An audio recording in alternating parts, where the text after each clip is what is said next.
Assalamu alaikum, Misatou'nun көрүүчүлөрү жана катталуучулар. Бүгүн 2026-жыл ушундай ушул жерге кой багып жүрөбүз.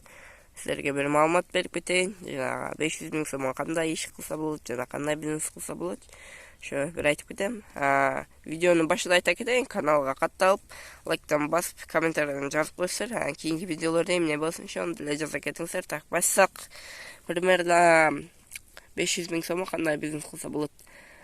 Биринчиден ар бир үйдө эми короо болсо керек, немеден калган. Ошону оңдоп аяк бак кылсаңыздар жакшы болот.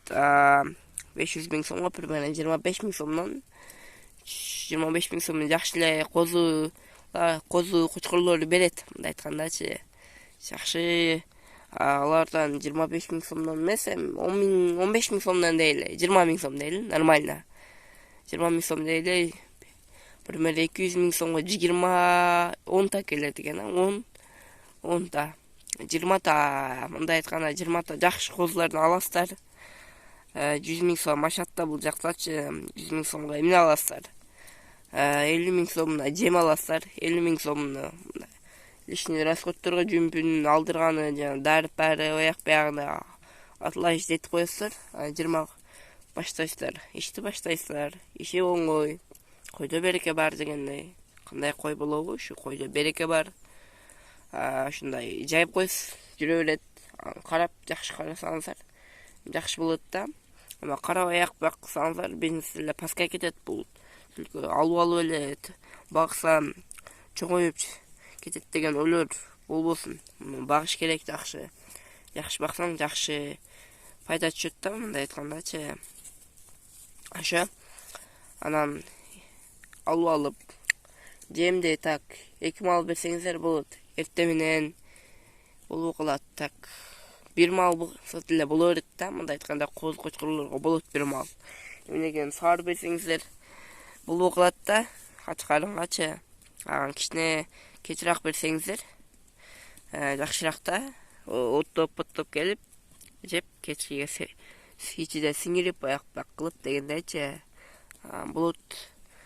Примерно койдун убактысы 10 саат баксаңыздар болуп калат да, мындай айтканда жакшы пайда аяк бак түшүп калат да. Жакшы мындай багыш керек да, муну мындай чөбөгө деле караш керек, мындай ажырыкка баксаңыздар жакшы болот да. Анан будайга, арпа, ошондой жерлерге баксаңыздар болот буларды. Анан жүндөрүн алып, эң башкысы жүндөрүн алып, же жүн алынып коз кочкорлорду алсаңыздар жакшы болот да. Лишний расход болбойт да, мындай айткандачы. Булар 3 бал суу ичсе болот. Эртең менен сноуттоп аяк бак болгондон кийин аппетит ачылыш үчүн эртең менен 1, анан саат 1лерде койлор жакырганда 1 ичирип аяк бак кылып, анан кечке мал 1 ичирип үйгө алып барсаңыздар болот.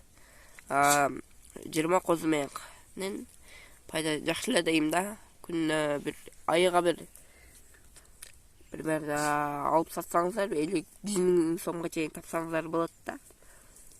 Жакшы иштеп койсоңуз 200-300 миң сомго деле неме кылсаңыздар болот. Эми багып аяк бак кылсам десеңиздер жакшыраак болот да.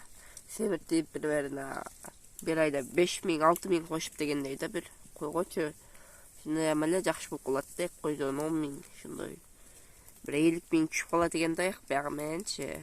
Мындай багып, буну лишний без расход примерно 1 жылда бул актап коет бул койлорчу. Ошо. Ушундай бизнес бул кылса болот, жөн эле чарба десеңиз деле болот. Чоң фермага айлантырып деле салсаң болот булардычы. Жакшы да.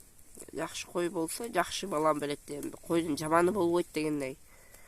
Жакшы эле болот, жакшы кочкор кошуп, жакшыраак койлор болсо, жакшыраак бала болот да. Кочкор эмес, ушундай койлор деле алсаңыздар болот. Примерно ушундай токтуларды алсаңыздар болот. Муну кичине 1-2 ай карап туруп кочкор кошуп койсоңуздар болот буга. Кичине эмерээк кочкор кошуп, 60-70 миңди кочкорлор кошуп, кийинки жылы бир 20 миңден 15 миң сомдон балдарын сатсаңыздар деле бир 20 койдун 20 миң сом, бир 500 миң жөн чыгат да. 50 кой кылсаңыздар деле болот да, бул кой мененчи. Ошо бизнес жүрө берет. Ошо каналга катталып, лайктан басып коюңуздар. Кийинки видеодо эмне болсун, сиздер менен Исатуу болду.